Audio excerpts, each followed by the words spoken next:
Welcome back, everyone. Today, we're diving deep into a market you probably don't think about too often: infant formula packaging. But a recent report has uncovered some pretty interesting and, let's be honest, kind of surprising figures. Surprising, yeah, definitely. Especially when you consider the sheer scale of it. The report suggests that by next year, 2025, the global market for infant formula packaging will hit, get this, 352.48 billion US A dollars. huge number, and it gets even bigger. It really does.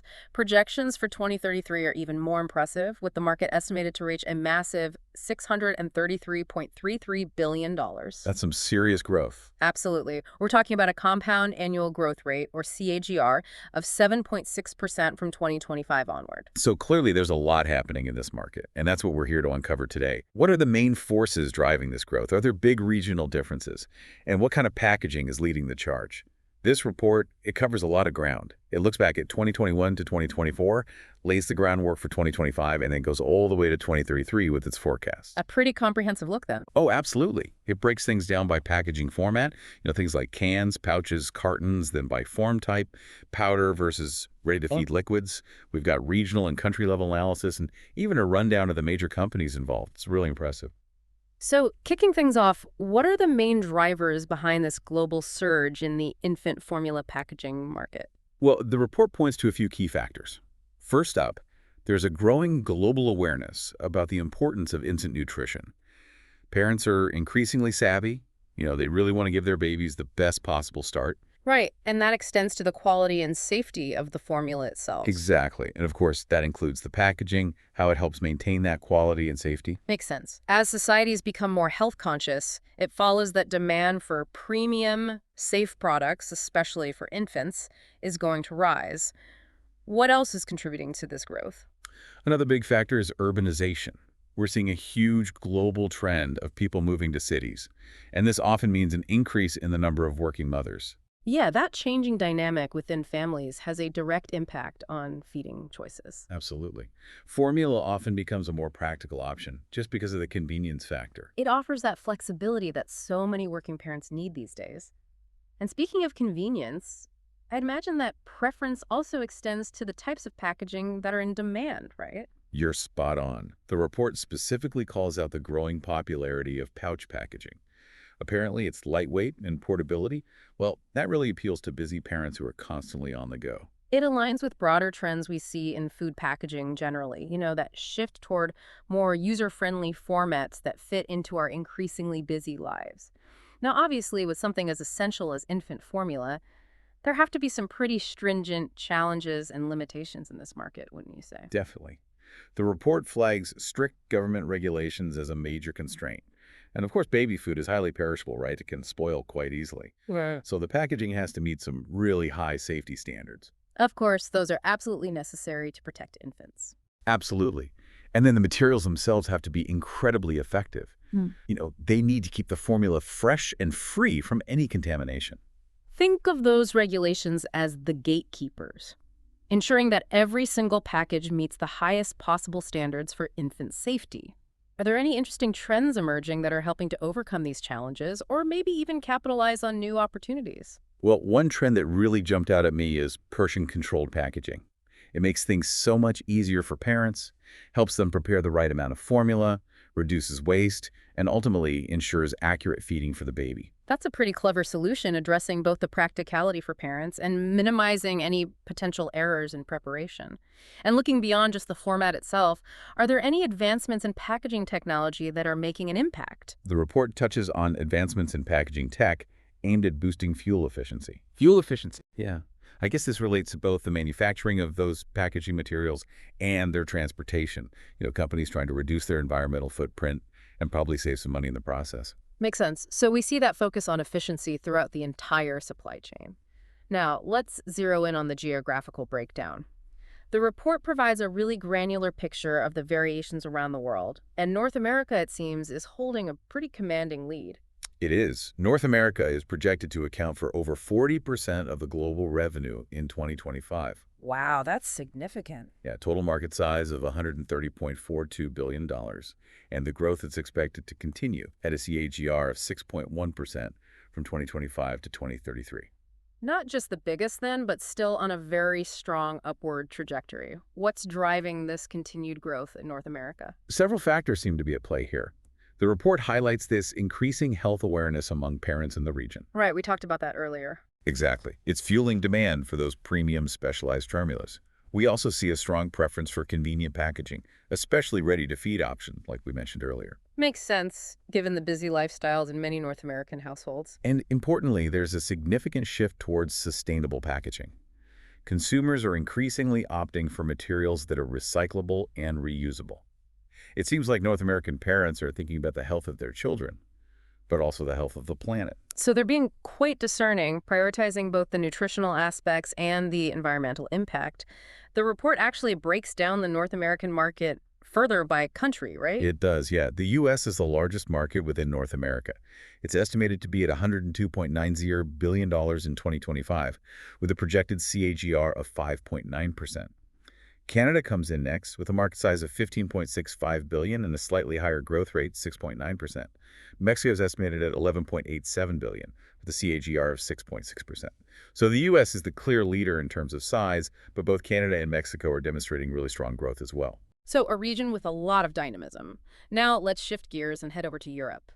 The report identifies Europe as the second largest market for infant formula packaging. That's right. It accounts for over 30% of the global revenue, with a market size of $102.22 billion in 2025. The projected CAGR for Europe is a healthy 6.6% from 2025 to 2033. Similar growth to North America then, but a slightly smaller market share to begin with. What are the key factors shaping this market in Europe? Well, much like North America, we see demand for higher-end formulas, those luxury, organic, and health-focused options. Convenience in packaging is also a significant factor. But what the report really emphasizes is this strong focus on sustainable and environmentally friendly packaging. Which makes sense, considering Europe's generally strong stance on environmental issues. Exactly. It's driven by both consumers actively seeking out greener options and by government regulations that are pushing for more sustainable practices. Sustainability is a really hot topic for European consumers, especially in this market. So Europe is leading the way in that regard. It's interesting to see how those values are reflected even in something as specific as infant formula packaging. The report goes into quite a bit of detail on individual European countries. What stood out to you there? Well, Germany is the largest individual market in Europe. It's estimated to be at $20.24 billion in 2025, with a CAGR of 6.8%. The UK follows closely behind at $17.17 billion, with a slightly higher growth rate, 7.4%. Then we have Russia at $15.84 billion with a CAGR of 5.6%. France, Italy, and Spain are all significant players too. They all have market sizes in the $8 to $9 billion range and CAGRs between 5.7% and 6.0%. What I found interesting is that even some of the smaller markets like Sweden, Denmark, Switzerland, and Luxembourg, they have their own notable market sizes and growth rates. It really highlights the diversity of the European market. So a variety of growth patterns across different countries, but those overarching themes, premiumization, convenience, and especially sustainability, those are consistent across the continent.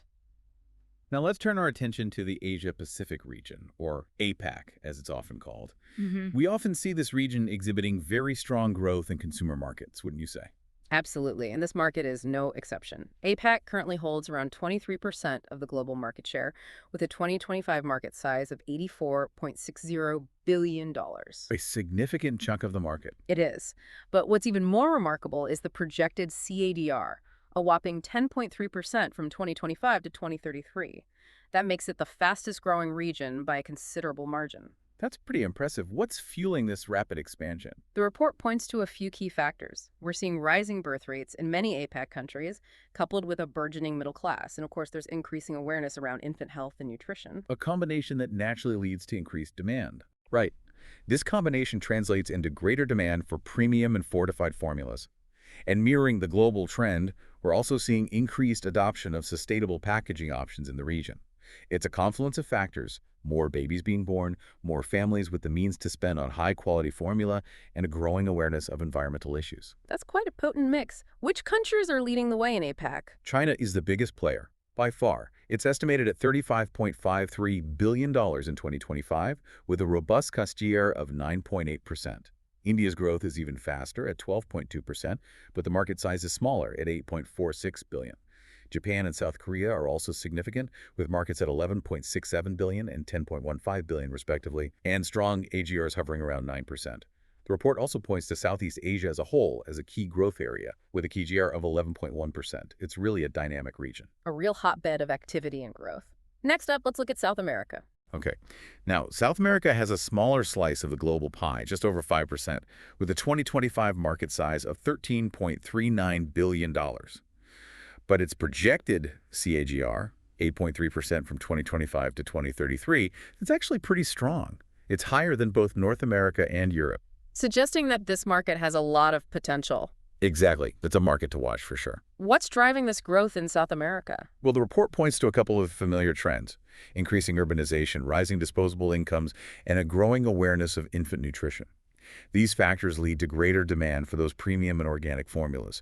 Plus, like we've seen elsewhere, there's a growing preference for ready-to-use packaging for its convenience. So as more people move to cities and gain greater spending power, their priorities around infant feeding change, it seems. It does appear that way. Which countries in South America are the key players? Brazil is the largest market, estimated at $5.73 billion in 2025, with a CAGR of 8.9%.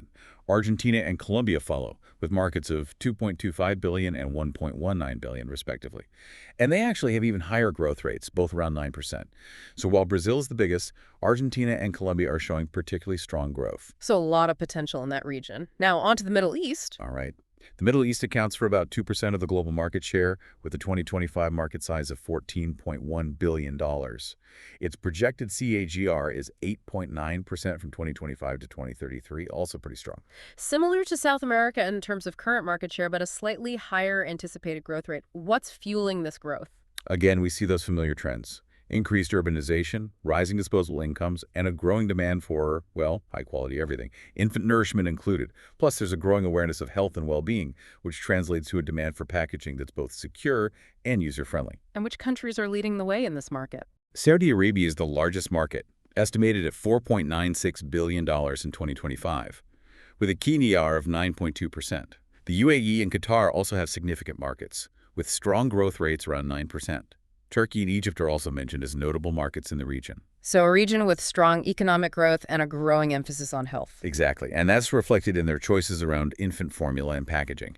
Finally, let's turn our attention to Africa. Okay, Africa. Now, Africa currently holds the smallest share of the global market, about 1%, with a market size of $7.75 billion in 2025. A smaller share, but still significant growth potential. Absolutely. The projected CAGR is 7.9% from 2025 to 2033, which points to some really solid future growth. What's driving this growth, given the socioeconomic landscape in many African countries? That's a great question. The report highlights a few key factors. There's increasing urbanization, a rising middle class with more spending power, and a greater understanding of infant nutrition. And, just like we've seen in other regions, there's a growing need for convenient packaging solutions and an increasing popularity of premium formula brands. As those economies develop, it's not surprising to see those shifts in consumer preferences. Exactly. So, which countries are we watching in Africa? Yeah, who are the front runners? Well, South Africa is the largest market right now. It's estimated at $2.73 billion in 2025, with a CAGR of 8.8%. Nigeria is another key market, with a projected CAGR of 8.1%. Those two are really at the forefront of this growth. So a market with a lot of potential waiting to be unlocked. Now, let's move from the geography and talk about the types of packaging being used. The report has a breakdown by packaging format. What's the dominant format right now? Well, cans are likely to remain the top dog in the infant formula packaging market. This is mainly due to their reliability for storage. They're robust, and they do a great job of protecting the formula from moisture and contaminants. Metal cans, particularly those made from aluminum and tin plate, they're still a go-to choice for manufacturers. They've been the standard for so long. They have, and for good reason. They're a proven method for preserving powdered formula. But the report does point to another format that's experiencing some pretty rapid growth. Oh, which one is that? Cartons. They're the fastest growing segment. Interesting. Yeah. They've got a few advantages. They're lightweight, easy for consumers to handle and store, and they're increasingly viewed as a more eco-friendly option. The environmental factor is definitely becoming more and more important in all aspects of packaging. Definitely. And cartons are mainly used for liquid and ready-to-feed formulas. So while cans are still number one, cartons are definitely gaining ground. Makes sense, particularly in the liquid formula segment. The barrier protection needs might be a little different compared to powdered formula. The report also looks at the form of the formula itself. How's that shaping up in terms of market share? So powdered formula, it's still holding on to the largest share of the market. I would have guessed that. It's mainly because it tends to be more affordable for consumers. And it typically has a longer shelf life compared to liquid options. Like we talked about earlier, powdered formula, it's usually packaged in cans, but we're seeing more of it in pouches and cartons now as well. So powder is still king, at least for now. Affordability and shelf life, those are big factors for many consumers. But what about the ready-to-feed liquid form? Well, that segment is experiencing some serious growth, and fast. The main driver here is convenience. It's a lifesaver for parents, especially when they're on the go or just pressed for time. Can't argue with that. Nope. These formulas, they typically come in single-use bottles or pouches, often with convenient features like spout caps and resealable closures. All about making life easier for parents. Exactly. That convenience factor is really fueling the growth of this segment. Seems to be a recurring theme, influencing choices across regions and packaging formats. Finally, the report touches on the competitive landscape in this market. Who are the big players? Well, the report makes it clear the market is highly competitive. We've got global giants going head-to-head with smaller regional players. Some of the names dominating the market include Tetra Pak, Print Pak, Trivium Packaging, Logos Packaging, and Griner Packaging. These companies, they've got extensive product portfolios, well-established distribution networks, and a big focus on innovation.